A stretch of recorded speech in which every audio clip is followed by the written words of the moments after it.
solennité, mais également une forte distance à nos propos. Je vais donc procéder à l'appel. Patricia Ferron. Jean-Marc Favier nous a indiqué qu'il aurait quelques minutes de retard. Marion Virginia également. Christian Baillet. Sophie Pouille. Jacques Choulet. Claire Duprat. En retard probablement. Yoann Davala. Corinne Vaux.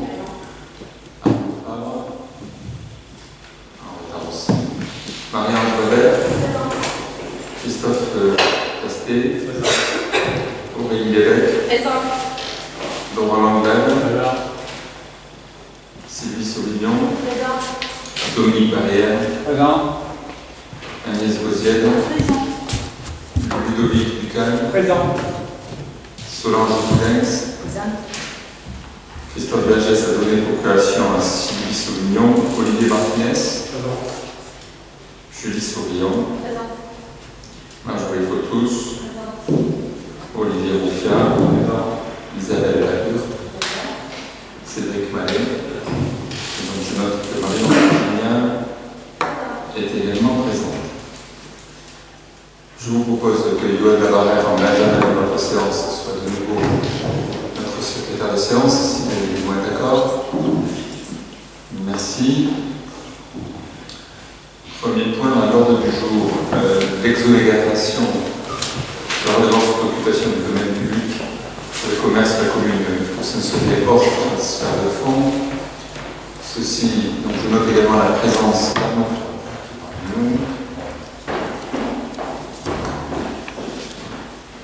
Ceci, la première mesure que nous serons amenés à prendre de soutien à nos commerçants qui ont été lourdement pénalisés par le Covid.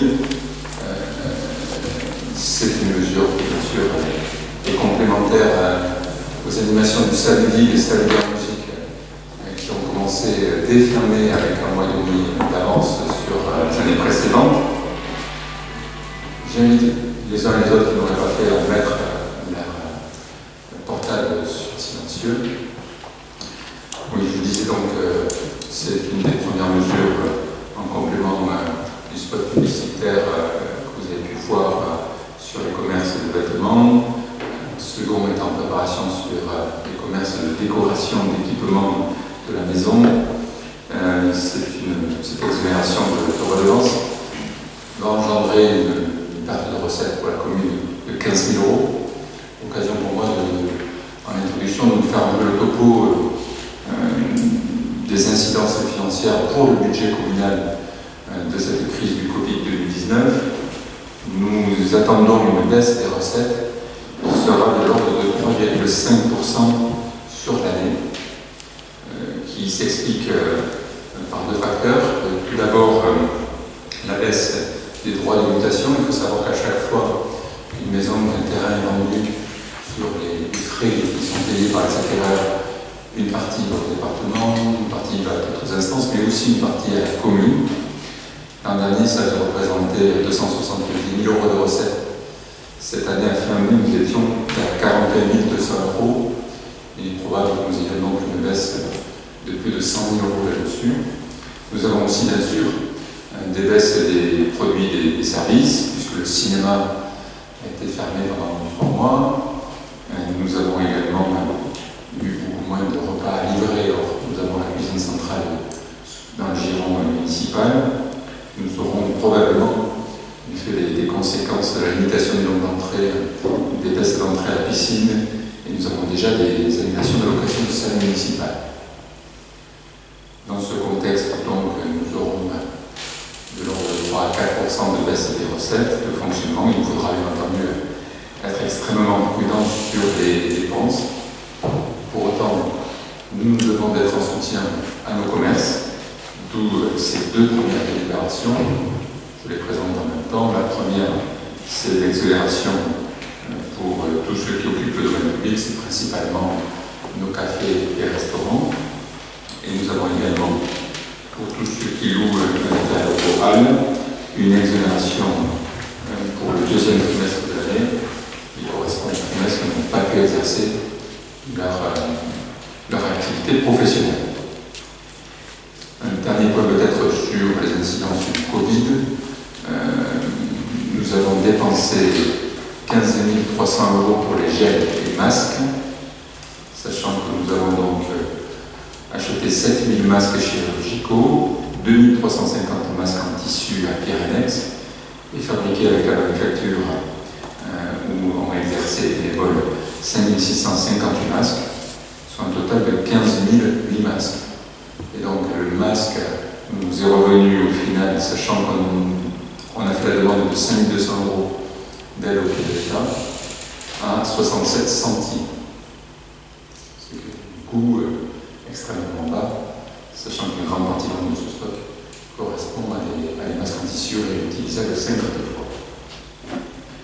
Voilà ce que je pouvais vous dire en introduction sur les incidences financières du Covid-2019.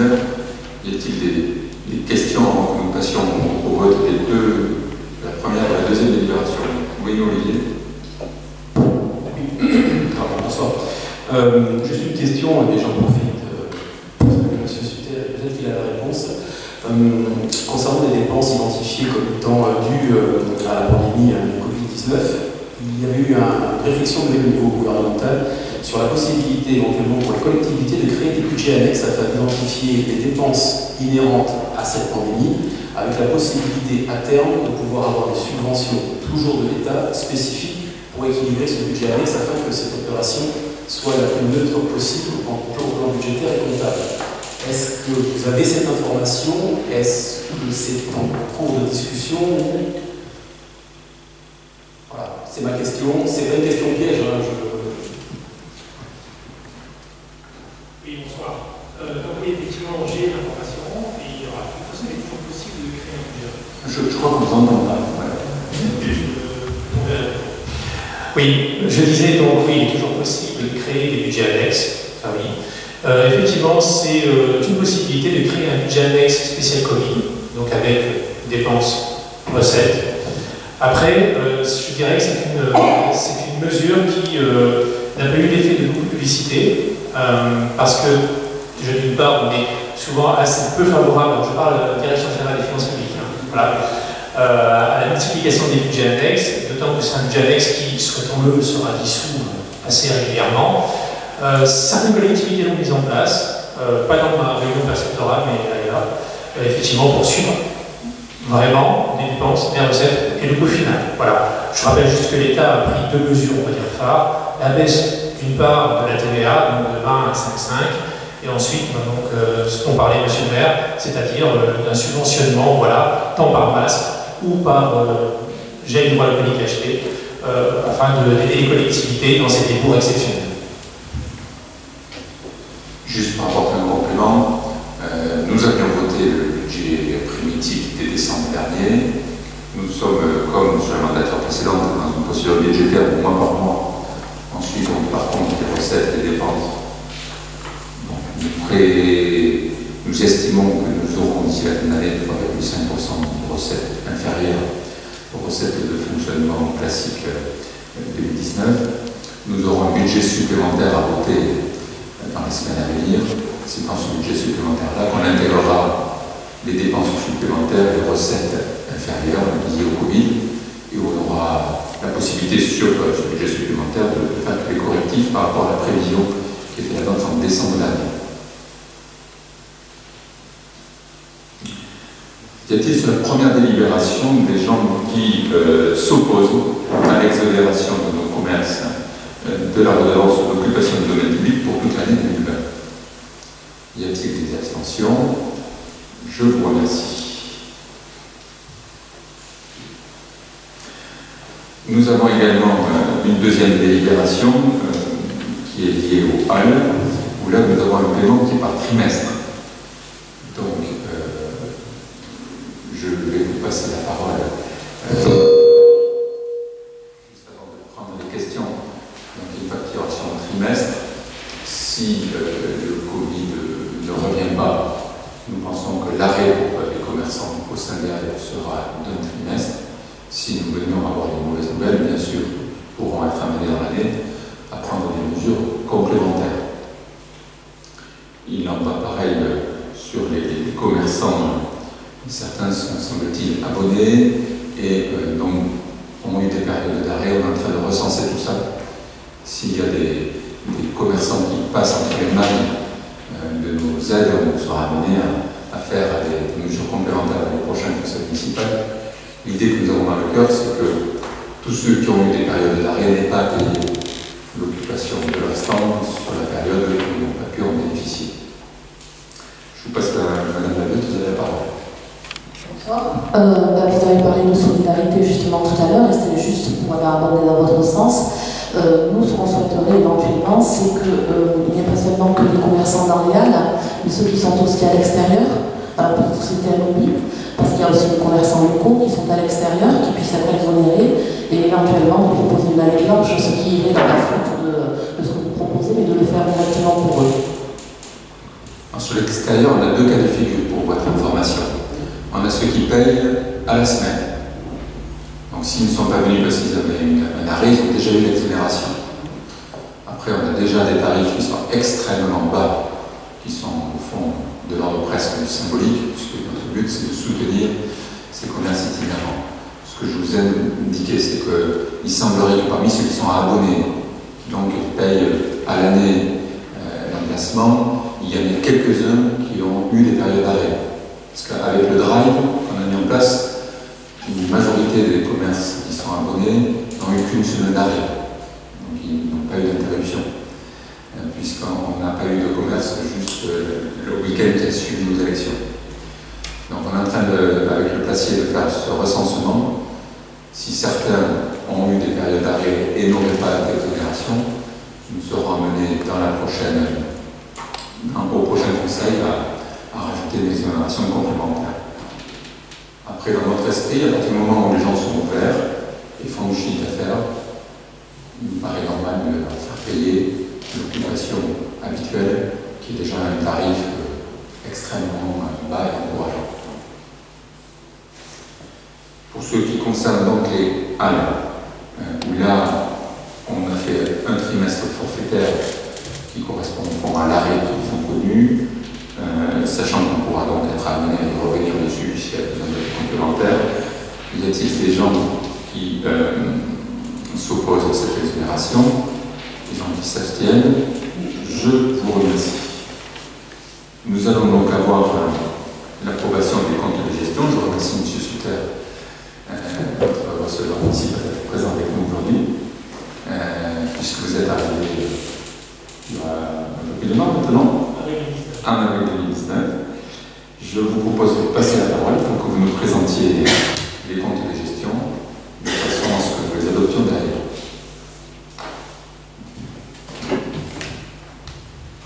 Oui, merci Monsieur le maire.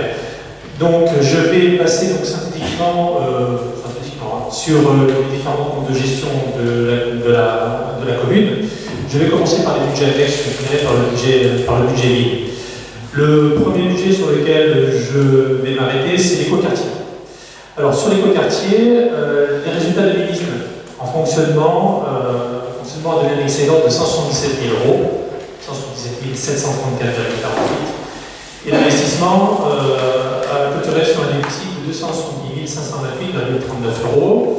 Donc vous savez, sur le compte de gestion, on cumule les résultats. Donc on a un résultat de sortie en fonctionnement de 224 398 €, centimes, et un excédent en investissement de 155 446 €. Pour l'écoquartier, c'est une opération qui peut être qualifiée d'opération en cours, puisqu'il y a des ventes. Parallèlement à ces ventes, il y a des travaux qui se font. C'est un budget un peu particulier dans son fonctionnement, puisque c'est un budget qui connaît de très grosses opérations d'ordre budgétaire, c'est-à-dire des opérations de stock qui n'entraînent pas de flux financiers, mais qui doivent quand même être maîtrisées, puisque si elles ne le sont pas, elles peuvent créer des déséquilibres au sein des budgets annexes. Et après, c'est le budget principal qui viendrait abonder s'il y avait un mauvais suivi au niveau de ces opérations. Voilà. Donc, en fait, les variations que l'on constate, c'est un peu plus en fonctionnement, en excédent d'investissement en 2019 du fait de travaux, mais des ventes qui les couvrent largement, et un déficit en investissement parce qu'on constate des stocks qui s'accroissent, étant donné qu'on fait plus de travaux. Voilà. C'est à peu près la réalité de ce budget.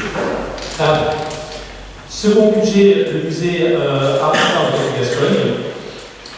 Résultat 2019, en fonctionnement, un excédent de 10 872 €. Et en investissement, un déficit de 24 543 €. Là aussi, en reprenant les résultats cumulés. En fonctionnement, le résultat sorti donne un excédent de 31 914 €. Et en investissement, on a un déficit de 19 909,16 €. Sur le musée, bon, alors le déficit d'investissement est dû à un certain nombre d'opérations d'aménagement. En ce qui concerne le fonctionnement, c'est d'une part des produits de service et puis également à des subventions que le service est amené à percevoir durant l'année. Voilà. Ce n'est pas le plus gros service au budget annexe de la commune, puisque en termes de masse, on a 105 000 € en fonctionnement et 133 000 € en investissement. C'est un budget relativement modeste comparé aux autres et comparé au budget principal, bien sûr. Le lotissement de la Fontaine, alors là je vais passer très rapidement dessus, absolument aucun mouvement cette année. Il y a eu un budget qui a été voté en fonctionnement. Voilà, donc il y avait une dépense, une recette de 25 000 € de chaque côté, aucune exécution, donc cette année, aucun résultat à reprendre pour le budget de la Fontaine. Sur le budget de l'eau, le résultat 2019 en fonctionnement a donné un excédent de 81 928 €. En investissement, le résultat 2019 était déficitaire de 15 431 €, ce qui nous donne en résultat de sortie en résultat cumulé, en fonctionnement 158 209 € et en investissement 8 804 €. Donc un budget qui, ma foi, a plutôt connu une bonne exécution. En ce qui concerne sur le fonctionnement, bien entendu, c'est toujours au 0,11 que l'on connaît le plus fort de bien sûr, c'était les achats d'eau, et également au chapitre 67, c'était lui la transaction, je crois, au chapitre 67. En ce qui concerne les recettes, bien sûr, c'est redevances de service pour un peu plus d'1,5 million. En investissement, il y a eu un peu plus de 330 000 € de travaux, et le remboursement de l'unité en capital de 117 000 €. Et en recettes, il y a eu donc un emprunt et également des opérations d'ordre qui étaient bien entendu financées. Et pour finir, bien sûr, il y avait un petit excédent de 24 000 € d'investissement. Sur le budget assainissement, en 2019, le fonctionnement a donné un déficit de 39 897,42 €. En investissement, un excédent de 90 673 €, ce qui nous donne en sortie un excédent cumulé en fonctionnement de 78 185 € et un excédent cumulé en investissement de 68 789 €. En ce qui concerne donc l'assainissement, bien entendu, donc on a eu les redevances d'assainissement pour un plus d'1 340 000 €, quelques subventions tout simplement liées à la performance exploratoire, près de 23 000 €, donc relativement modeste par rapport à la base du budget. On est quand même sur un budget qui, les deux sections confondues, on a un peu plus de 2,3 millions. Voilà, donc 23 000 € de subvention en performance exploratoire. C'est pas sur ça qu'on a fait le résultat. Et on avait également, pour équilibrer la section de fonctionnement, 118 000 €. Au sein de la section investissement, on a eu à peu près 360 000 € de travaux, 258 000 € également de remboursement du capital d'emprunt, et en recettes d'investissement, pour équilibrer le budget, en plus des dépenses d'ordre, des dépenses d'amortissement des réseaux, on a eu un petit emprunt de 470 000 € et quelques recettes. Voilà pour le budget assainissement. Et je terminerai par les résultats du budget principal. En fonctionnement, le résultat 2019 a donné un excédent de 1 218 551 €. Et en investissement, un déficit de 144 000 €, ce qui donne en résultat cumulé un excédent de 1 218 551 € en fonctionnement et en investissement, un déficit cumulé de 925 864 €. Alors, en ce qui concerne le résultat de fonctionnement en 2019, son niveau est assimilé. Alors, 1 218 000, c'est le résultat budgétaire. L'épargne brute dégagée, c'est-à-dire le flux financier qui est rentré de façon définitive dans les caisses de la collectivité, c'est à peu près 1,5 million. Pourquoi cette année le résultat a-t-il été aussi élevé? Deux raisons.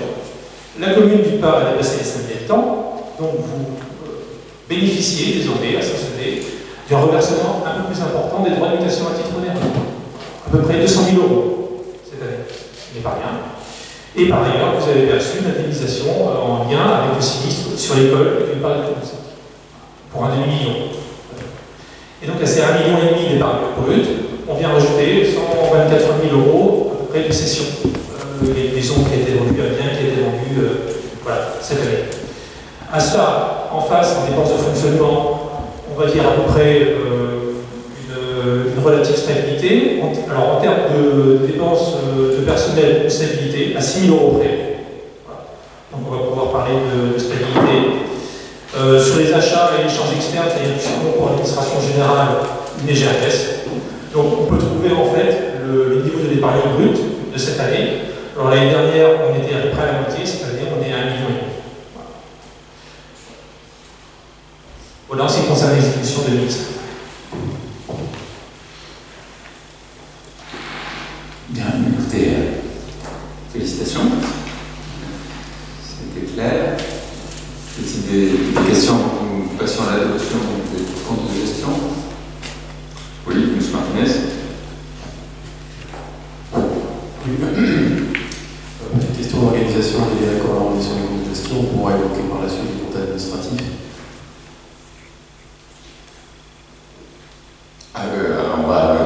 Bien sûr, on adopte les comptes de gestion, et après on va débattre des comptes administratifs. Oui, donc pour vous dire que pour l'ensemble des comptes de gestion, nous allons nous abstenir, non pas que ce soit un mode de défiance à l'égard de M. Sutter, mais bon, il certifie par son visa la sincérité des comptes et l'exactitude des dépenses et des recettes de la commune. Donc, nous n'avons pas autorité pour juger de la qualité de votre travail, nous savons qu'il y a une parfaite concurrence. Donc l'abstention, rassurez-vous, c'est une abstention bienveillante concernant votre gestion sur tous les budgets que vous avez évoqués. Bien. Écoutez, on va passer à l'adoption du compte de gestion du budget principal de la ville. Délibération numéro 3. Y a-t-il des oppositions? Y a-t-il des abstentions? Je vous remercie. Approbation du compte de gestion 2019 du budget de l'eau. Y a-t-il des oppositions? Des abstentions? Je vous remercie. Approbation du compte de gestion du budget de l'assainissement de la ville de Saint-Sevé, délibération 5. Y a-t-il des oppositions? Des abstentions? Je vous remercie.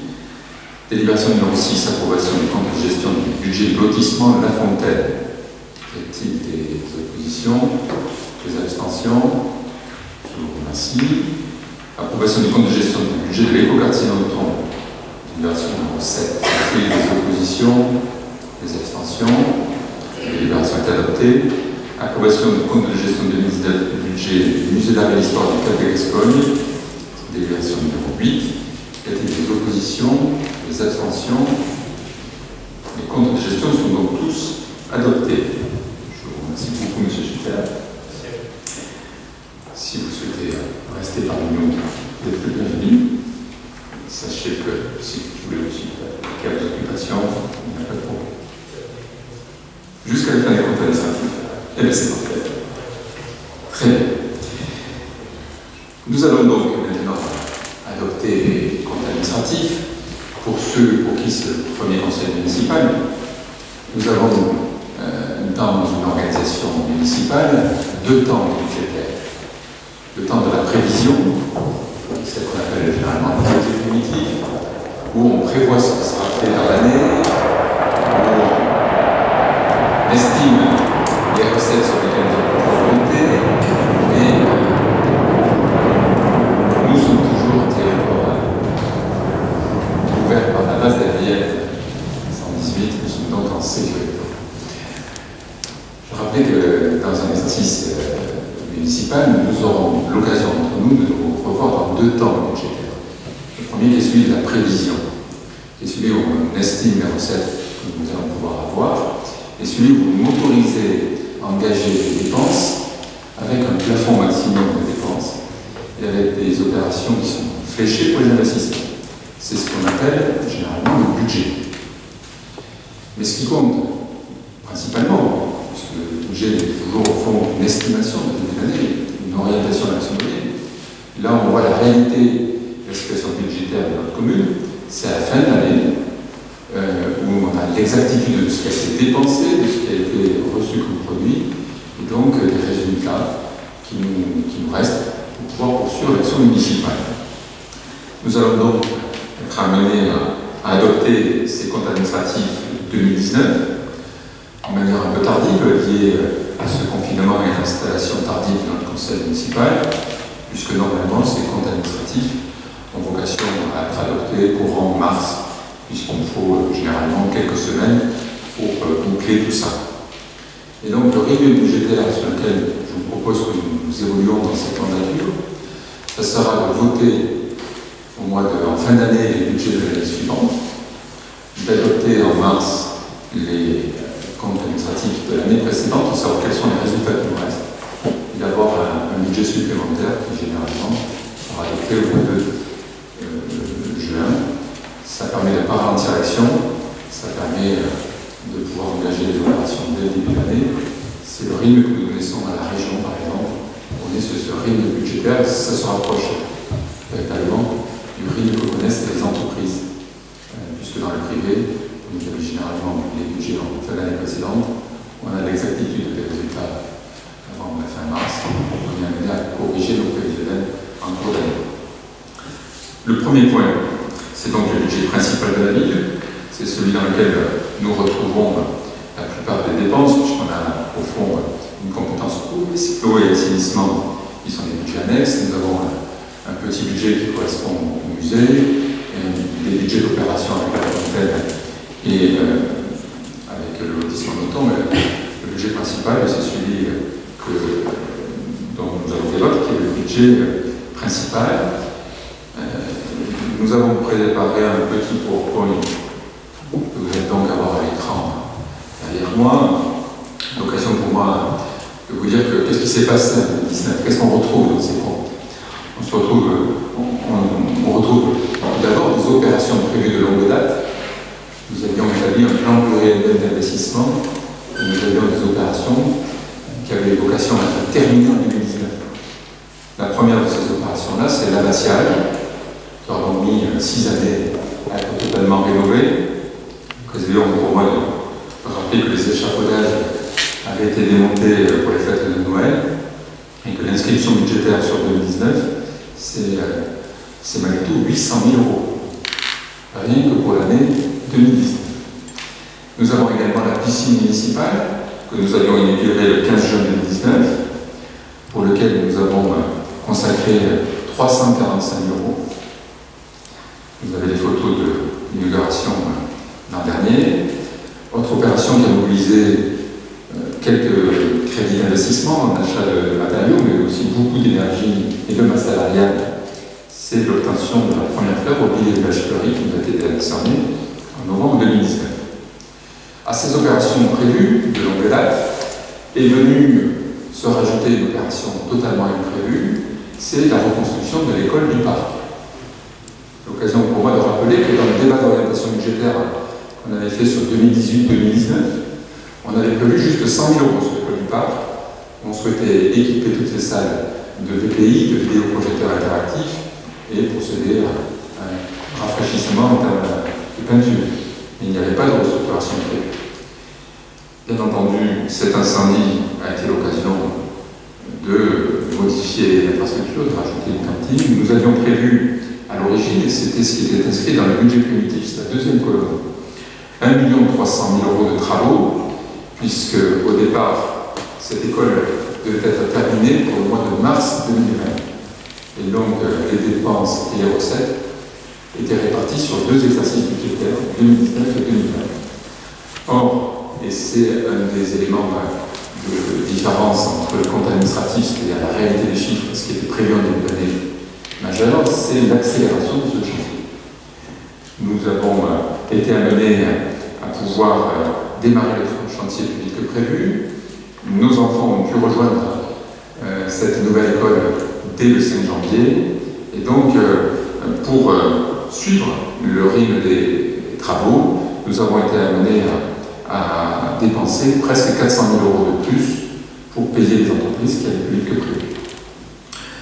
Nous avons donc sollicité les services de la préfecture pour que la deuxième tranche de DETR, dotation d'équipement des territoires ruraux, qui était prévue d'être versée sur 2020, puisse nous être octroyée dès 2019. Et je tiens vraiment ici à remercier les services de la préfecture et les préfets qui se sont succédés, parce qu'ils nous ont octroyé dès 2019 cette subvention qui à l'origine était fléchée pour l'exercice 2020. Et donc au final, on a eu 798 000 € de subvention contre 437 000 € prévus. Je remercie aussi le département qui a fait une subvention supérieure à ce que nous avions anticipé dans le budget public. Donc au final, vous retrouvez ces dépenses d'investissement supplémentaires dans les chiffres de ce compte administratif. L'occasion pour moi de vous dire que l'année 2019 se solde par un niveau d'investissement très élevé, puisque nous avons été amenés à faire 2,8 millions d'euros de travaux contre 1,9 million en moyenne sur la mandature. En gros, en 2019, on a fait 1 million d'euros de travaux en plus que la moyenne. Et ça s'explique à la fois par l'abbatiale qui était dans une dernière tranche très conséquente, mais également par l'accélération de ce chantier de l'école du Parc. Je pense qu'il y a une slide supplémentaire, donc je passe la parole à Jacques. Ça, c'est au fond, qu'est-ce qu'on a fait en 2019? La deuxième question qui est importante pour regarder ce compte administratif, c'est au fond, la situation financière de notre commune est-elle bonne, est-elle saine, permet-elle de continuer à moderniser notre ville? Et à la raison pour laquelle je passe la parole à Jacques Choulet.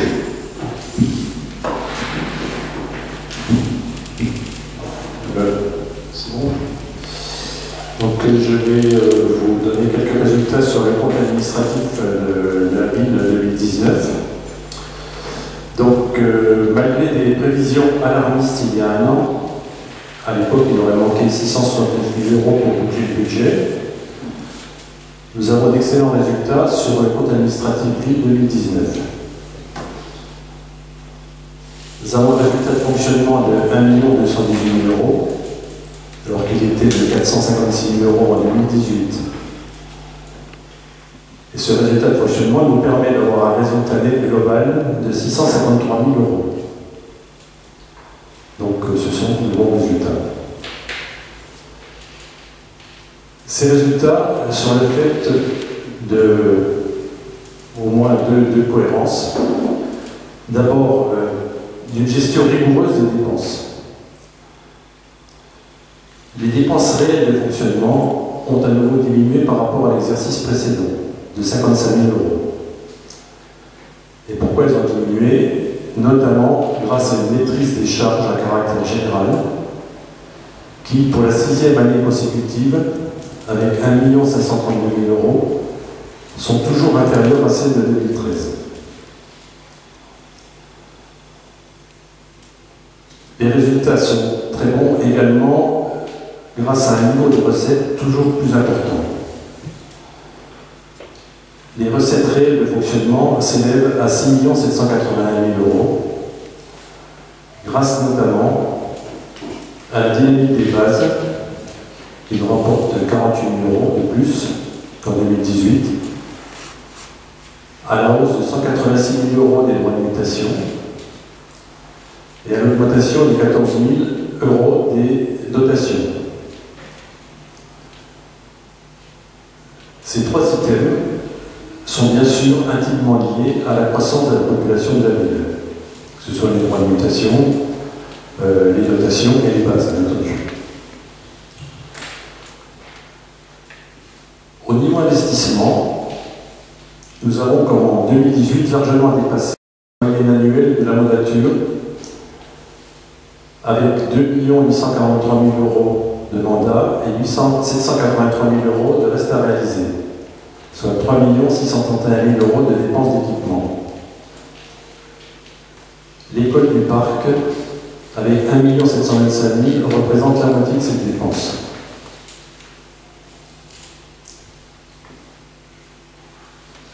Ces investissements sont couverts par un nouveau record de subventions. 1 774 000 €, soit 49%. Ce taux est exceptionnel Et il faut rappeler que ce sont notamment les subventions qui nous ont permis de réaliser les 12 millions d'investissements durant la dernière mandature.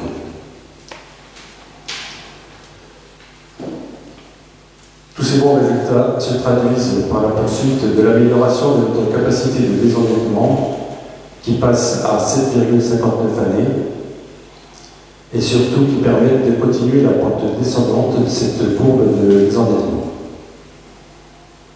Voilà ce que je voulais vous dire sur les comptes administratifs de la ville. On passe il y a des questions. Bien, merci Jacques. Merci au service pour la vidéo projection qui donne un peu de gaieté à tous ces chiffres. Y a-t-il des questions ou des interventions? Oui, M. Martinez. Merci Monsieur le maire. Donc, si je vous dis que je ne suis absolument pas d'accord avec l'analyse qui est faite par Jean Choulet, vous n'allez pas être surpris, bien évidemment. Budget concernant donc, le compte administratif 2019, vous l'avez rappelé très rapidement, c'est quand même un budget qui a accouché dans la douleur, puisque c'est un budget qui finalement n'a été exécutoire qu'en juillet de l'année dernière, après le psychodrame que nous avons connu, et l'intervention de la Chambre régionale des comptes. Alors vous essayez désespérément, je le comprends, c'est pas facile d'assumer ce genre d'erreur. Nous avons été la risée du département avec ce que vous avez fait, surtout ce que vous n'avez pas fait correctement. Alors, avant de parler des chiffres, je répète encore une fois, parce qu'il y a de nouvelles personnes autour de cette table, que je tiens à votre disposition les deux avis de la Chambre régionale des comptes qui confirment que dans ce budget, il y avait un déséquilibre réel de 655 461 € et 42 centimes en section d'investissement. Ce document est disponible. J'ai également le deuxième avis de la Chambre du mois de juillet de l'année dernière qui confirme le rétablissement des comptes après que M. Choulet et M. Tauzin se soient fait taper sur les doigts par les magistrats de cette Chambre. Ça, c'est pour recontextualiser les choses. Concernant les résultats, je peux vous faire des photocopies, rassurez-vous, ce sera avec plaisir. Alors, il y avait des difficultés, excusez-moi, décidément, c'est comme les 6 dernières années, vous nous empêchez de parler, merci. Concernant le résultat, alors la difficulté, vous l'avez dit, M. Suter, c'est vrai qu'il y a eu des modifications, et notamment au niveau des recettes, notamment en fonctionnement, le fait d'avoir le versement exceptionnel, puisque c'est un versement qui ne se reproduira pas à l'avenir, du remboursement de l'assurance concernant donc l'école. Donc aujourd'hui, pour pouvoir apprécier la qualité de l'exécution budgétaire, il faut donc raisonner globalement en dépenses et en recettes, bien évidemment, pour les deux sections. Vous avez tout le détail, bien évidemment, dans les premières pages de compte administratif. Que faut-il retenir? Concernant les opérations d'exercice, auxquelles vous ajoutez bien évidemment les résultats reportés des années antérieures, puisque ceux-ci ne disparaissent pas, que voyons-nous?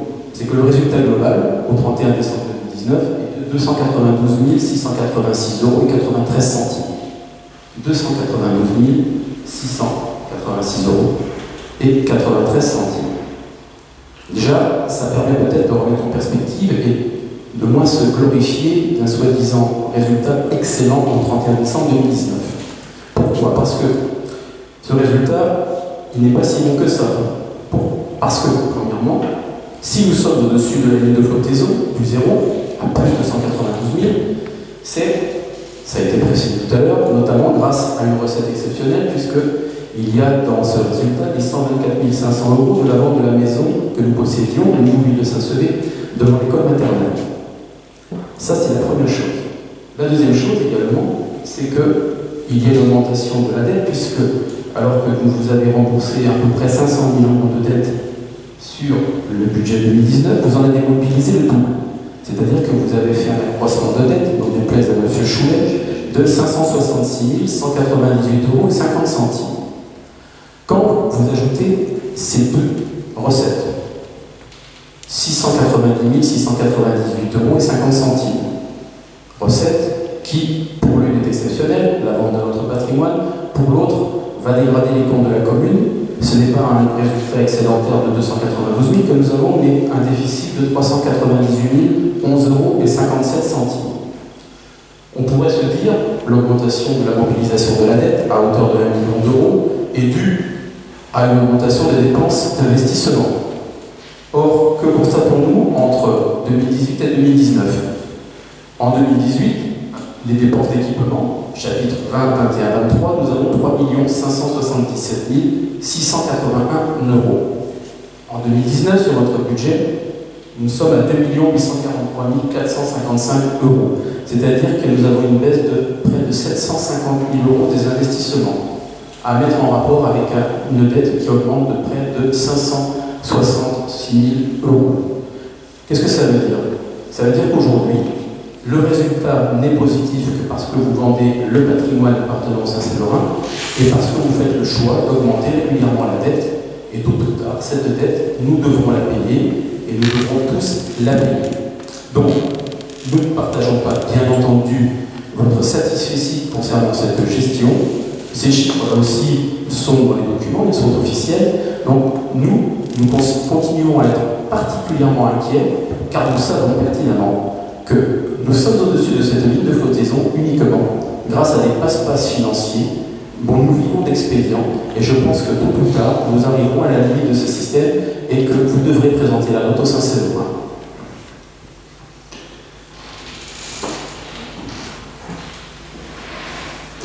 Vous me faites penser à un rameur de kayak qui rame à contre-courant.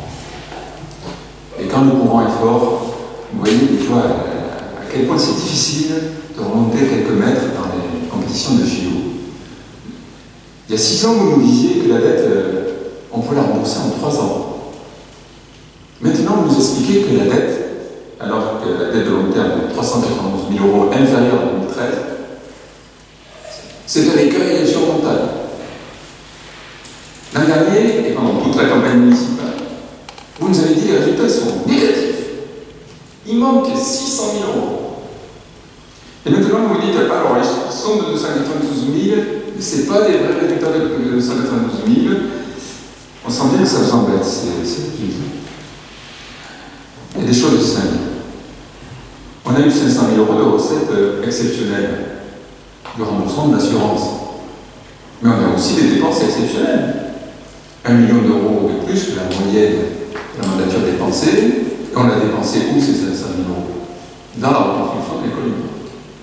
Et maintenant que l'école du parc est faite, eh bien c'est un actif pour la commune pour 20, 30 ans à venir. On n'aura pas cet équipement-là à remoderniser, il est fait. Et on a réussi à le financer par des subventions exceptionnelles et par des recettes exceptionnelles liées au remboursement de l'assurance, parce qu'on a fait une bonne négociation avec l'assurance. Je crois que c'est une bonne opération de gestion finale. Donc, écoutez, lorsqu'on est arrivé, il fallait 15 ans pour rembourser la dette. On est passé en 2017 à 10 ans.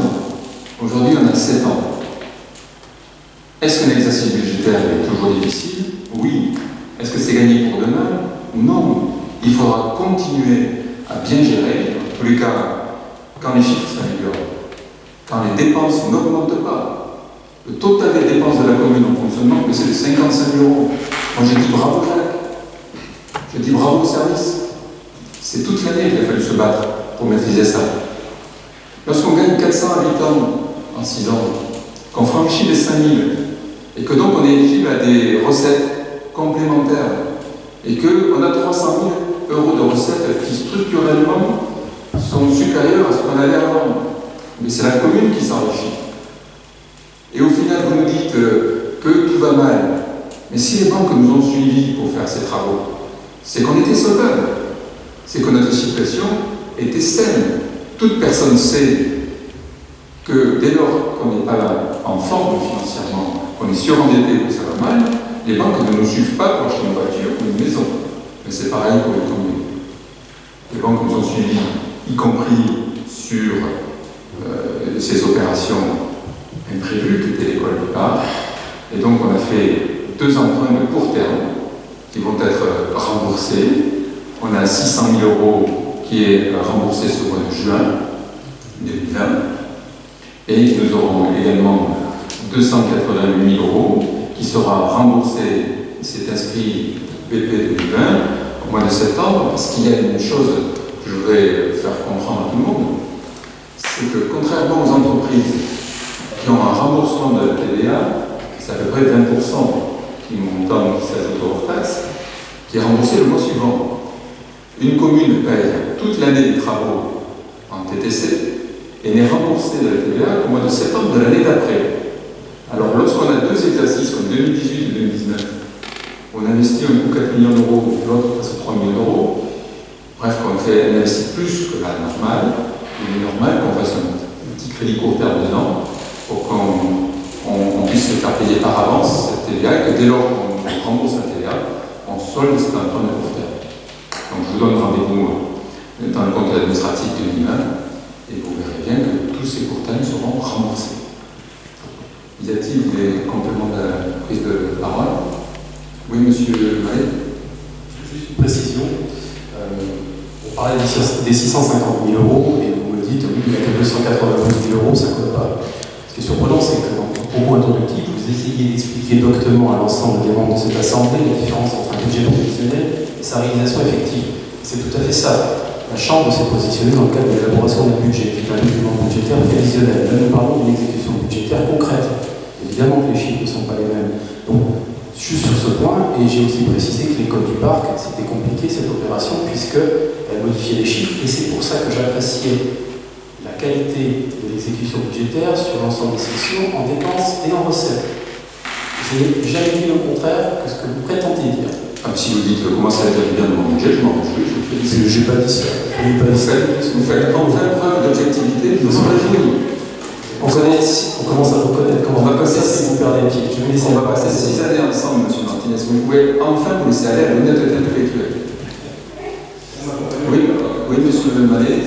Donc oui, moi je suis nouveau, mais j'ai suivi il y a un petit moment aussi, où justement il y a 6 ans, en 2014, vous expliquiez que la dette elle était justement insurmontable. C'est à ce moment-là où vous expliquiez, et pour autant il y avait uniquement... il y avait environ 1 million d'euros de dette en moins. Et aujourd'hui, elle devient nettement moins insupportable alors qu'on a dépassé les millions, on est à plus de 10 millions. On a augmenté, en 2 ans, on a augmenté de plus d'1 million d'euros l'endettement, le stock de dette global, auquel vient s'ajouter cette ligne de trésorerie et ce qu'on a passé aussi à la dernière commission de 500 000. Monsieur Mallet, je ne peux pas vous laisser dire des choses fausses. Soit vous parlez la dette. Monsieur Mallet, s'il vous plaît, soit vous parlez des vrais chiffres, et on débat de vrais chiffres, mais ne m'inventez pas des faux chiffres. Ce sont une augmentation de dette de 2 millions d'euros, vous vous trompez, monsieur Mallet. D'1 million d'euros, puisque je l'ai fait de 9 millions 430 000 en 2017, on est aujourd'hui à 10 585 000. Monsieur Mallet, je vais vous inviter à prendre la dette bancaire de long terme. Je vous invite à lire la dette bancaire de long terme. On a ajouté une mobilisation de 536 000 euros sur la dernière. Donc ça fait une augmentation. Monsieur Mallet, moi je pense qu'il faut que vous formiez la comptabilité publique. Je vous le dis très gentiment, mais solennellement. C'est sûr que vous avez un de comptabilité privée, j'en vois très régulièrement, et certes, c'est différent, mais la dette, il faut la rembourser, il faudra la rembourser. La dette, c'est une dette de long terme. Ce qui est important, c'est de savoir si la dette de long terme augmente ou baisse. La dette de court terme, je vous dis, elle est remboursée sur 2020, c'est de la trésorerie, c'est une gestion de trésorerie, ça n'a rien à voir. Lorsque vous avancez 496 000 euros de TVA, qu'on vous la rembourse dans 1 an, vous faites un crédit d'1 an, et une fois que vous avez la TVA remboursée, vous soldez ce court terme TVA. Vous faites ça au quotidien avec les entreprises, j'imagine. C'est ce qu'on a fait là, ce qu'on appelle une dette de long terme. Et puisque vous me posez la question du taux d'endettement, j'imagine que vous essayez de défendre les prises de position de votre beau-père. Nous considérions, ne serait-ce que la situation de la commune n'était pas bonne. Elle n'était pas bonne parce qu'on avait une dette élevée. Nous l'avons baissée de 391 000 euros sur le mandat. Je peux admettre que vous me disiez, c'est insuffisant. En tout cas, on l'a baissé. Sur les 2 mandats de Jean-Pierre Dalle, la dette a augmenté de 5 millions d'euros. 5 millions d'euros. Et elle a baissé de 391 000 euros alors qu'on a fait 12 millions d'euros de travaux. Et ce qui compte, c'est est-ce que la richesse de la commune a grandi entre-temps. Or, elle a grandi, c'est-à-dire qu'aujourd'hui, avec la richesse que nous générons, on rembourse cette dette en 7 années et demie. Là, en 2015, il fallait presque 16 ans. Ce n'est pas la même chose d'avoir 50 000 euros de dette quand on a 3 000 euros de revenus par mois que d'avoir 50 000 euros de dette lorsqu'on n'a que 1 000 euros de revenus par mois. Toute personne peut le comprendre. Et donc nous sommes dans une stratégie budgétaire qui est simple. Réduire petit à petit la dette et augmenter l'épargne de la mairie, c'est-à-dire les revenus, c'est-à-dire la capacité à rembourser. Et aujourd'hui, en étant cette année 59, on est largement dans les bons ratios financiers. J'espère qu'on pourra continuer. La dette ne diminue pas, contrairement à ce que vous dites, et justement aujourd'hui vous récoltez le fruit de tous les investissements qui ont été réalisés auparavant. Donc c'est preuve que les investissements ont été nécessaires et ont bien été réalisés. Mais vous dites que vous diminuez la dette, mais elle ne diminue pas, et vous ne le faites pas. Au contraire, elle augmente. Ça, on ne peut pas le nier, c'est vraiment un élément. C'est un dialogue de saut. Mais je peux vous inviter à vous former à la comptabilité publique, ce qui nous améliorera les débats entre nous. La dette de long terme a baissé de 391 000 euros. La capacité de désendettement est passée cette année alors qu'elle était à 15 années. Ça, vous l'avez à l'écran, vous l'avez dans les chiffres, c'est ça qui compte. Je vais passer au vote. Y a-t-il... Moi je veux parler, s'il vous plaît. Écoutez, moi, votre comportement est scandaleux. Vous ne parlez pas comme ça avec honesty. Parce qu'ils sont nouveaux, ils arrivent en conseil municipal. Si vous montrez les galons, moi j'ai l'habitude, je vous connais. Vous ne vous faites pas peur. Les menaces et les attaques personnelles, c'est un scandale. Et je demande que vous vous excusiez auprès de Cédric. C'est un scandale.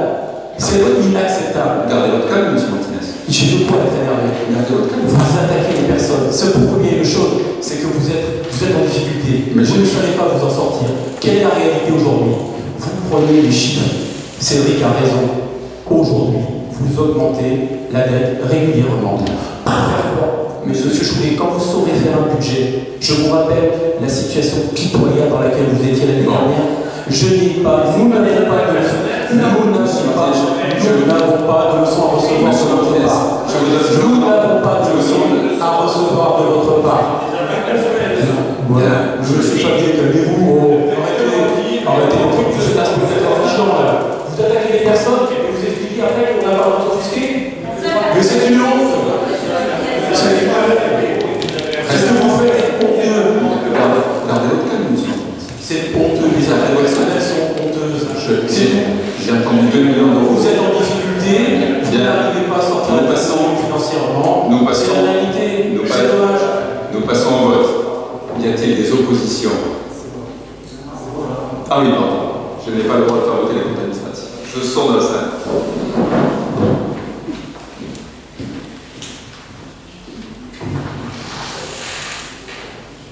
Donc nous allons passer au vote d'approbation du compte administratif du 2019. Y a-t-il des oppositions? Y a-t-il des abstentions? Je vous remercie. Je suppose que tous les votes sont pour.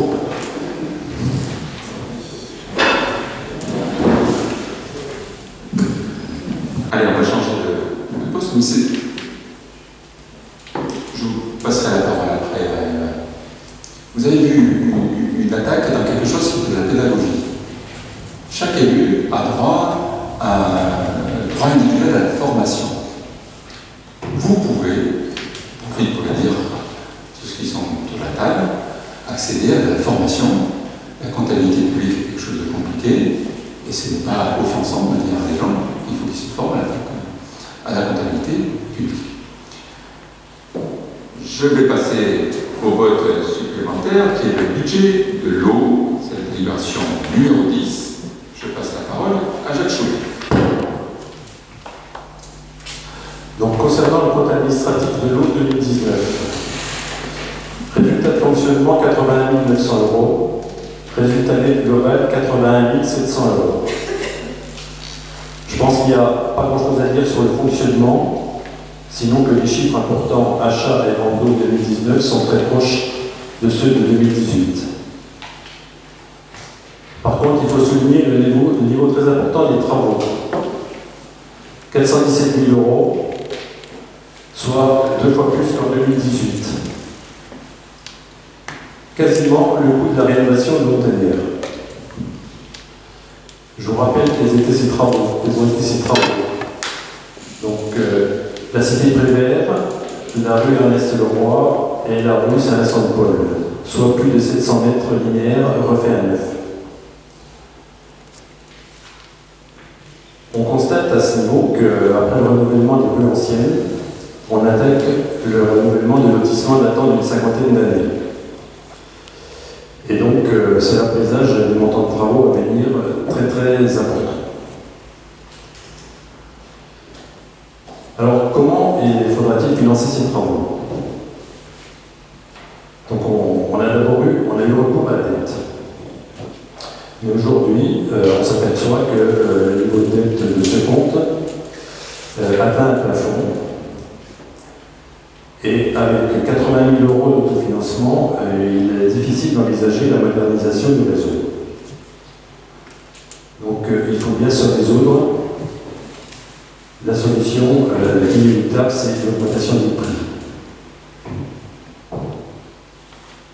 Ce constat corrobore le rapport d'audit des services eau et assainissement collectif de M. Le Sur, présenté en mars 2019 au conseil municipal. Il était préconisé qu'une augmentation des tarifs de 15 à 20% était obligatoire si nous étions restés en régime municipal. Concernant les tarifs d'augmentation, je veux quand même rappeler que lors de la dernière mandature, nous n'avions augmenté le tarif de l'eau que de 11,41%, alors qu'il avait augmenté de 73% sur les deux mandatures précédentes. Voilà ce que je voulais vous dire sur le compte administratif eau. Avez-vous des questions?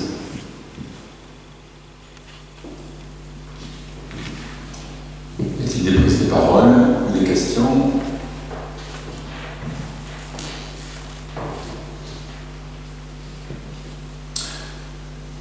S'il n'y a pas de prise de parole, je voudrais faire un correctif par rapport à des éléments que j'ai pu voir dans certains blogs,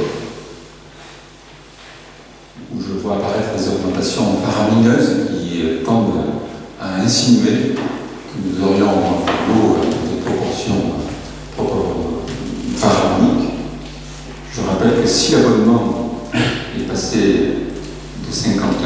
de 31,66 € par an TTC à 52,76 € pour un foyer quel qu'il soit, ce montant-là de l'abonnement ne représente que 14% du total de la facture à l'année. Et que dans le contrat en vigueur, il y a une baisse du prix du mètre cube de 9,5%, tant et si bien qu'au final, en TTC, l'augmentation pour une famille qui consomme normalement de l'eau, qui fait 120 mètres cubes, est de 1,38 € TTC par mois. Nous n'avons jamais nié qu'il y avait une augmentation, de l'ordre de 3% hors taxe. Ça n'a rien à voir avec les 80% que je lis sur certains documents. Y a-t-il des... Oui, M. Martinez. Je vais finir par croire que vous avez des problèmes pour comprendre les écrits que vous pouvez lire. Je les ai lus tout comme vous, de la part de personnes qui, a priori, sont normalement constituées et gèrent leur foyer en faisant attention à leurs dépenses. Quand on constate une augmentation pharaonique des parts fixes eau et assainissement, les pourcentages qui sont évoqués dans les écrits que vous évoquez sont absolument vrais. Et ce n'est pas la baisse provisoire du prix du mètre cube que vous mettez en avant, puisque, je le rappelle, sur 15 ans, les prix subiront à la fois des actualisations et des révisions, tout comme l'abonnement de la part fixe au niveau de l'assainissement d'ailleurs. Nous savons d'ores et déjà que les prix atteindront des sommets pour un service qui, je le répète, ne sera pas meilleur et avec des travaux qui, contrairement à ce que vous dites, ne seront pas plus importants sur le périmètre de notre commune. Là aussi, il faut rétablir la vérité, il n'y a pas de révision. La part fixe ne bougera pas. Vous n'avez pas lu le contrat. La part fixe assainissement fait l'objet d'une révision. L'actualité. Nous sommes sur le budget de l'eau, là. Oui. Bien. Ça, c'est le premier point. C'est le même sujet. Vous m'évoquez 86% d'augmentation sur l'abonnement, qui passe effectivement de 31 € à 52 €, mais vous niez la baisse de l'eau de 9%. qui compense largement. Et donc au final, on est sur une augmentation par mois de 1,38 €, c'est les chiffres. Et sur l'autre, je vous donne un rendez-vous de toute façon en 2026, puisque la compétence eau au 1er janvier 2026 aura basculé à la communauté des communes. On verra qui du tarif de la Sogedo négocié par la mairie de Saint-Sevé pour les 15 ans à venir ou des tarifs voisins sont les plus bas. Je vous demande, vous, M. Martinez. Les gens se contrefichent de 2026 et de savoir s'ils payent plus ou moins que le syndicat qui est juste à côté de Saint-Sevé. La réalité, c'est qu'aujourd'hui, et la chance, c'est que finalement, ça sera très clair, nous allons avoir une première facture de la Sogedo qui correspondra à un prévisionnel sur notre dernière facture effective que nous aurons à payer au niveau de la régie. Donc les gens auront le même nombre de mètres cubes, mais avec des tarifs différents, des abonnements différents. Donc ils sauront, avant, après, de quel montant ils ont été floués par cette privatisation. Bien, M. Martinez, puisque vous venez sur ce sujet, les gens auront une augmentation de 1 à 2 € par mois, mais puisqu'on parlait de privatisation, permettez-moi de rendre public ce soir que j'ai déposé en tant que maire une plainte à votre encontre, M. Martinez, pour prise illégale d'intérêt dans ce dossier de l'eau. En effet, cette plainte est motivée par vos prises de position sur ce dossier, alors que vous êtes vice-président du CITEC pour lequel vous recevez des émoluments. La plainte a été déposée par Maître Sagardo, avocat de la ville, auprès du parquet du tribunal judiciaire de Mont-Marsan le 3 juin de cette année. Je ne ferai donc plus de commentaires sur ce dossier, je laisserai faire la justice. M. Martinez, vous expliquerez dorénavant devant le procureur de la République.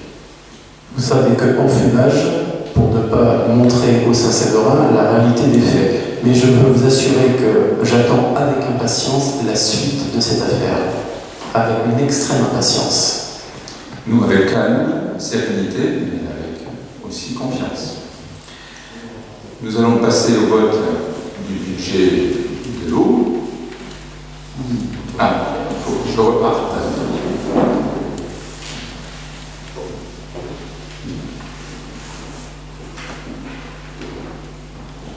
Donc nous allons procéder à l'approbation du compte administratif de l'eau 2019 de la ville de Saint-Sevé. Y a-t-il des oppositions? Des abstentions? Qui est pour? Je vous remercie.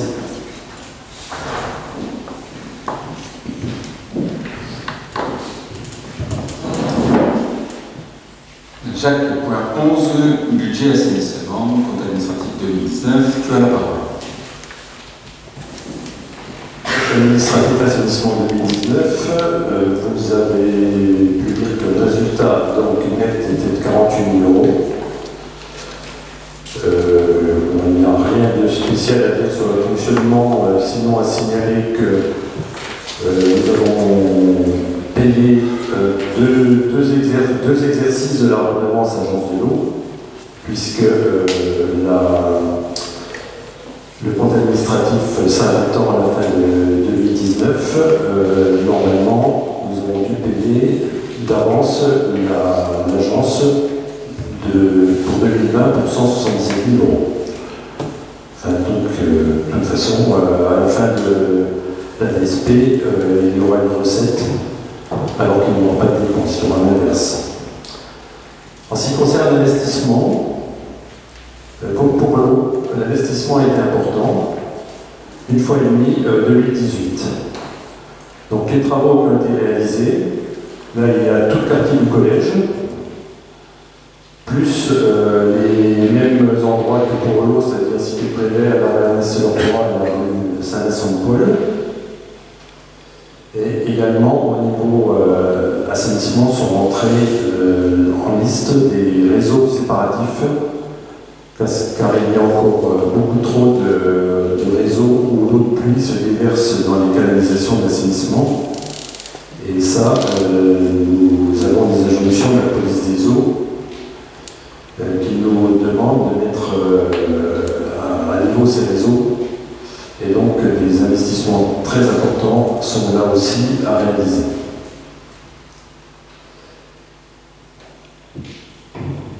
Donc, l'autofinancement pour tous ces investissements à réaliser existe, mais il est insuffisant. La dette importante de 4 millions d'euros dont nous avons hérité en 2014 a été stabilisée, puisque nous avons économisé 44 000 euros, mais elle ne saurait plus maintenant être augmentée. Donc, nous avons conclu que la cellule alternative résidait dans l'augmentation du tarif ou la modification du mode de gestion. Et c'est donc cette deuxième solution que nous avons choisie. Voilà ce que je voulais vous dire sur le compte administratif assainissement.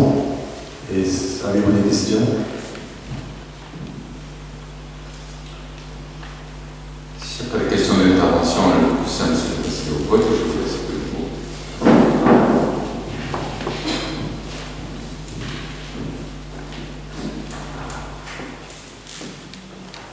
le vote du compte administratif assainissement 2019 de la ville de Saint-Sauveur. Y a-t-il des oppositions? Des abstentions? Des votes pour? Je vous remercie.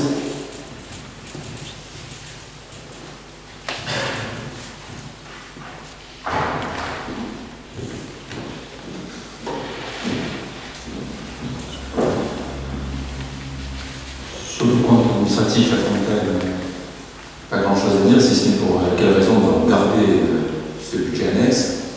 Nous avons autour, sur le terrain de l'ancienne tranchée 14-18, des terrains qui ont vocation à être transformés en terrain à bâtir, puisqu'une grande partie de cette surface ne pourra pas être utilisée en cimetière. Et donc ces terrains à bâtir seront viabilisés et commercialisés dans ce budget annexe de la Fontaine, puisqu'on est dans le même quartier, dans le même périmètre. Donc nous aurons probablement cette année à la fois des dépenses et des recettes sur ce budget. Je m'en vais de nouveau.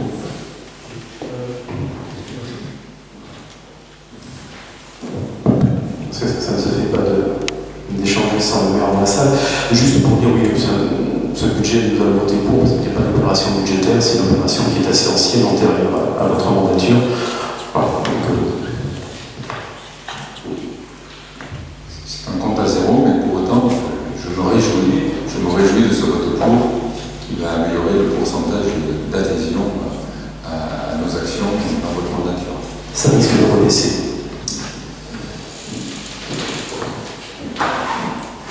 Approbation du compte administratif de lotissement La Fontaine de 2019.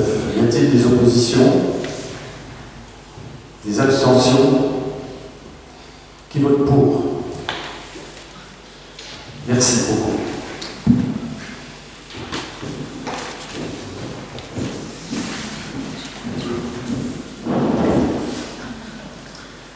Délibération 13, le code administratif écoquartier.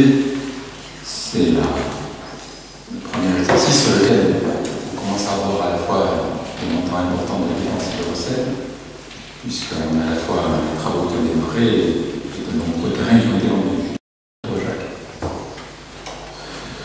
Donc je ne ferai pas de commentaires sur les chiffres du quartier, donc vous les avez. En fait, qu'est-ce qui s'est passé? Donc en 2018, on a vendu un terrain. En 2019, nous avons vendu 6 terrains pour 142 000 euros déjà touchés et 122 000 euros à recevoir. D'où le recette donc, de 264 000 euros. Et donc ces recettes nous ont permis de payer les 240 000 euros de travaux réalisés et 27 000 euros de frais financiers. Donc les ventes couvrent parfaitement les dépenses. Et en fait, bon, c'est comme ça qu'on voit ce quartier, ces micro-quartiers. Nous, ce qui nous intéresse, c'est de mettre à la disposition des Saint-Severin un outil de logement qui soit innovant et qui soit de grande qualité. Et de faire en sorte que tous les ans, les ventes puissent couvrir les dépenses Et si on arrive à remplir ce quartier, cet écoquartier, et à mener ce type de financement, ben, nous serons extrêmement satisfaits. Donc c'est notre objectif jusqu'à la fin, de couvrir les dépenses avec le recette. Si des questions sur ce compte administratif, oui, M. Martinez. Non, pour dire qu'il y a une délibération qui a trait à ce dossier, on fera peut-être une déclaration tout à l'heure à ce sujet. L'occasion pour moi de dire que sur 2020, on a déjà 5 lots vendus. Donc les lots qui étaient en déclaration préalable ont tous été vendus. On a déjà 4 réservations sur la phase 1 dont les travaux ont commencé. Donc nous délibérons à confirmer le prix de vente de façon à pouvoir commercialiser et engager la vente de ces lots-là, sur lesquels on a déjà des réservations. Je vais de nouveau passer la parole après. Donc l'approbation du compte administratif du quartier Breton. Y a-t-il des oppositions? Des abstentions? Des votes pour? Merci à vous.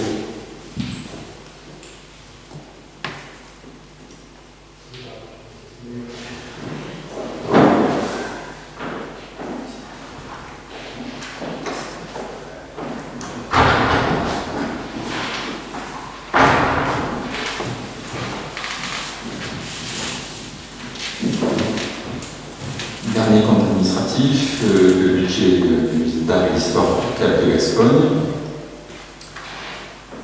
Je vous rappelle que lorsque ce musée a été relancé en 2015-2016, nous avons pris assez rapidement la décision d'en faire un budget annexe, à la fois des fins de visibilité, de comptabilité stricte pour voir les subventions que nous y recevions et les subventions d'équilibre qui peuvent adresser le budget général.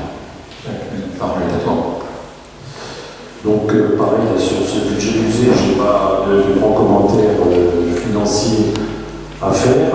Donc, le musée aujourd'hui s'enrichit chaque année un peu plus. L'objectif de ce musée, c'est de compléter la proposition patrimoniale de la ville de Saint-Sevé. Donc, il est certain qu'au fur et à mesure qu'il va s'embellir et qu'il va augmenter ces prestations, je pense que nous aurons de plus en plus de gens qui seront amenés à s'y rendre. Et donc, que dire, sinon que jusqu'à maintenant, nous avons une subvention de la ville, du budget ville sur le musée, ce qui est normal dans le cadre du développement de cet outil. Elle était au départ de 52 000, elle est en 2019 de 42 000. Et notre ambition, c'est de pouvoir couvrir les dépenses de ce musée par les visiteurs. Et donc de cesser cette subvention à jour.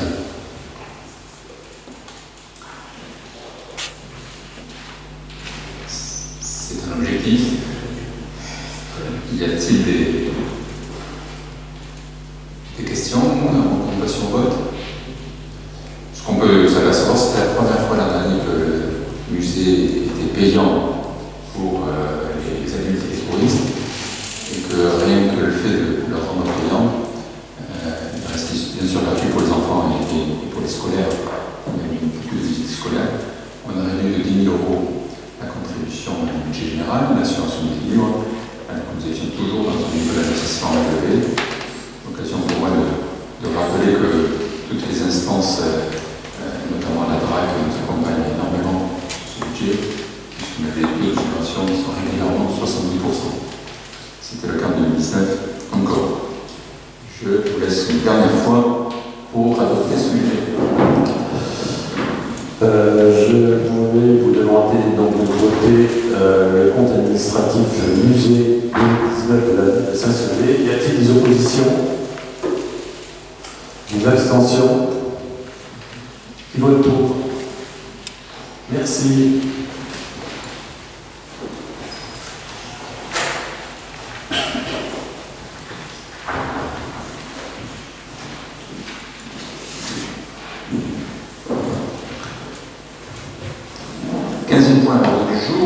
fiscalité, vous avez pu voir au travers des comptes administratifs que la situation de la commune était saine. Nous avons des résultats, nous avons tendanciellement une amélioration de la capacité de désendettement. Nous vous proposons donc cette année encore, et encore plus dans cette année où beaucoup de concitoyens sont touchés en termes de pouvoir d'achat au Covid, beaucoup d'artisans, commerçants, entrepreneurs sont aussi touchés dans leur activité par les mois d'arrêt, pour soutenir au fond le pouvoir d'achat de l'ensemble des Saint-Séverins, de ne pas toucher à la fiscalité et d'avoir un taux, cette année encore, stable. Y a-t-il par rapport à ça des questions? Oui, M. Martinez. Oui, nous allons voter contre cette délibération, mais nous allons faire une explication de vote, puisque nous sommes convaincus, bien évidemment, qu'il faut préserver le pouvoir d'achat des Saint-Séverins, vous l'avez dit, et justement, puisque vous ponctionnez avec la privatisation de l'eau et de l'assainissement des milliers d'euros supplémentaires dans la poche de nos administrés, et que vous avez la possibilité de pouvoir voir quel est l'impact et individuel et global de ce montant d'argent prélevé dans les poches des Saint-Séverins victimes de cette privatisation, il serait peut-être bon que les taux soient baissés à due concurrence pour que, concernant les prélèvements au profit de la commune et de l'eau, il n'y ait pas une aggravation des dépenses pour nos administrés. Et c'est techniquement possible. Oui, mais il aurait fallu 3 chiffres après le 0. Parce qu'en moyenne...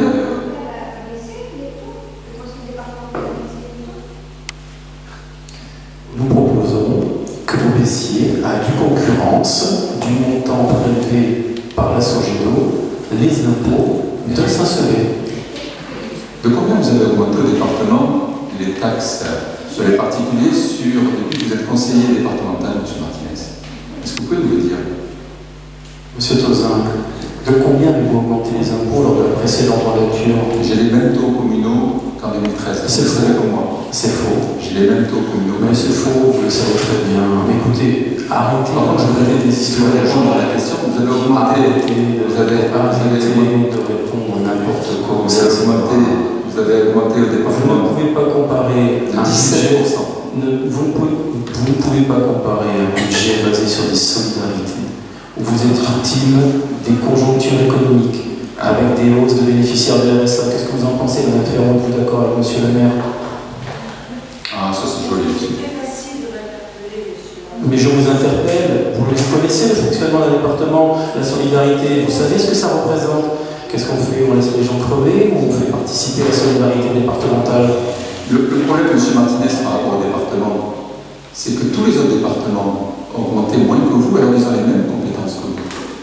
Et que donc, cette la pression fiscale est la plus faible de tous. Cette hausse aussi de 17%, elle est liée à votre gestion. C'est faux, on n'a pas augmenté de 17%. Pour en revenir, je vous ai dit qu'il va y avoir 200 foyers Saint-Séverin qui vont avoir une facture d'eau qui va baisser. Qui va baisser parce que le mètre cube baisse de 9,5%. Donc si vous consommez plus de 175 mètres cubes par an, votre prix baisse.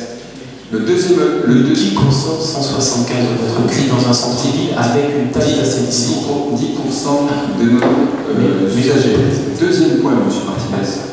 Je vous ai évoqué que la hausse par mois était de 1,38 € pour le foyer. Et je vous dis que vous mentez. Vous mentez, monsieur Tozin. Vous mentez. Vous essayez désespérément de mettre feu. Vous avez conseil municipal. Vous allez prélever des sommes conséquentes. Vous vous rendez compte? Les gens qui vont voir cette vidéo, ah non, mais rassurez-vous, 175 mètres cubes. Qui, possédant un appartement, HLM ou autre en centre-ville, payant à la fois l'abonnement eau et l'abonnement assainissement, qui peut entendre ça? Monsieur Martinez. Vous n'avez honte de rien. Les faits sont têtus. Et longtemps, vous ne l'avez pas sorti, celle-là. Oui, écoutez, vous avez mené une campagne municipale sur le ton mouillé de vote ce soir. Vous avez asséné les mêmes contre-vérités avec le même ton. Force est de reconnaître que les Saint-Séverins nous ont pas cru. Et ils ont eu raison. La vérité, c'est que l'abonnement augmente de 21 €. Quelqu'un qui consomme 0 mètre cube, et c'est le cas de figure le plus défavorable, va avoir une augmentation à l'année de 21 €. ceux qui commencent à consommer de l'eau, sur tous les mètres cubes qu'ils vont acheter, ils vont le payer moins cher que précédemment. Parce qu'il y a une baisse de 9,5% du mètre cube de l'eau. Et donc, si vous avez 120 mètres cubes, ce qui est la consommation norme, vous avez une augmentation de 16 €, toutes taxes comprises, puisqu'il y a aussi des taxes en plus, et donc vous avez 1,38 € d'augmentation pour 120 mètres cubes. Je l'affirme clairement, je ne nie pas qu'il n'y a pas une augmentation, elle est de 1,38 €. Quant aux taxes, nous avons un taux communal de fiscalité que tout le monde peut contrôler. J'invite toutes celles et tous ceux qui auraient un doute entre vous et moi de prendre la feuille d'imposition de 2013 et de prendre celle de 2020. Ils verront que les taux communaux sont les mêmes qu'en 2013. J'invite tous ceux qui croient encore à la politique à contrôler par eux-mêmes. Ils verront qui de vous et de moi Mais vous avez dit la vérité. Vous n'avez honte de rien. Vous dites ça devant un trésorier Je vous le qui dis. connaît parfaitement les modifications fiscales avec la région Télécom. Vous le savez très bien. Il y a des transferts de fiscalité. Je vous le dis, les yeux dans les yeux. Les taux communaux n'ont pas changé. On dirait chez mon collègue Zacharie. Bien. Bon, écoutez. Est-ce que je peux répondre juste? Oui. Je pense, d'abord, je suis nouvelle, effectivement, je ne suis pas compétente en finance, donc je ne vais pas discuter quoi que ce soit, vous l'êtes pour beaucoup plus que moi. Vous m'interpellez, M. Martinez, sur le fait que la solidarité, ça me parle? Oui, ça me parle. Je pense que la solidarité, ce n'est pas une histoire de parti, c'est une histoire d'état d'esprit, c'est une histoire d'engagement. Et on peut l'effectuer à plein niveau. Voilà, c'est ça que je veux dire. Et je trouve vraiment moche, dramatique la façon dont on commence cette mandature. Moi, j'avais de grands espoirs que l'on puisse débattre. Débattre, ça ne veut pas dire se combattre. Ça veut dire faire au mieux, comme vous pouvez faire vous dans votre activité tous les jours, comme moi je fais auprès des personnes âgées. Et ça n'empêche en rien de se mobiliser pour quelqu'un qu'on pense être adapté à la situation. Voilà ce que je voulais vous dire. Personne n'a le monopole du cœur. Voilà. Merci Patricia. Nous allons passer au vote. Y a-t-il des oppositions? Y a-t-il des abstentions? Les votes cette année encore n'augmenteront pas. Nous verrons bien ce qui sera fait dans les collectivités voisines. Nous avons adopté la phase 1 de l'écoquartier. Ce sont des travaux en cours. Les travaux qui ont pris un peu de retard avec les intempéries du mois de novembre.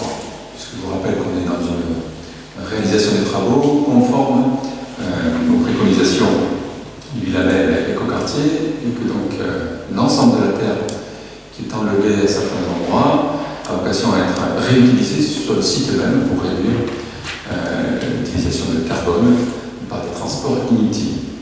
Et donc nous avons reporté de quelques semaines ce chantier pour le faire avec des bonnes conditions climatiques. Il a repris, il avance bien.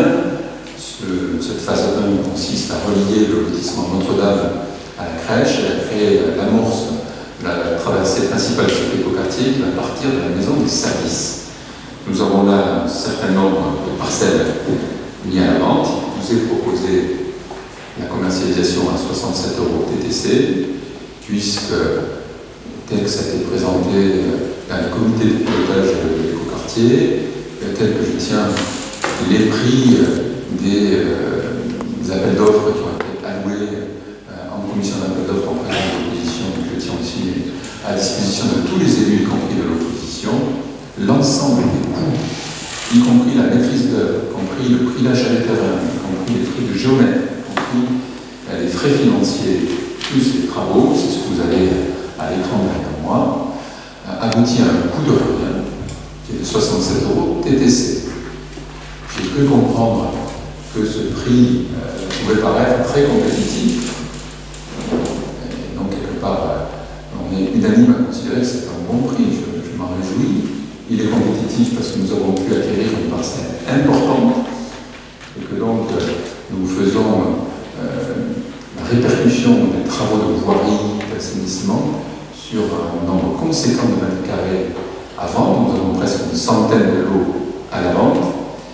Et la conception écologique qui a été faite avec des nouveaux végétalisés a tendance également à faire preuve de bon sens, à la fois mettre l'argent dans la qualité des revêtements, des trottoirs, mais aussi à essayer d'avoir une économie globale performante.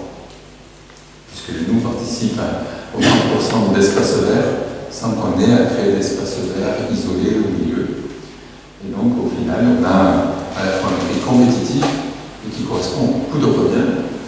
Nous n'avons à ce jour pas de surcoût dans la réalisation de travaux, pour un questionnement qui ont eu lieu hier. Et la dette que nous avons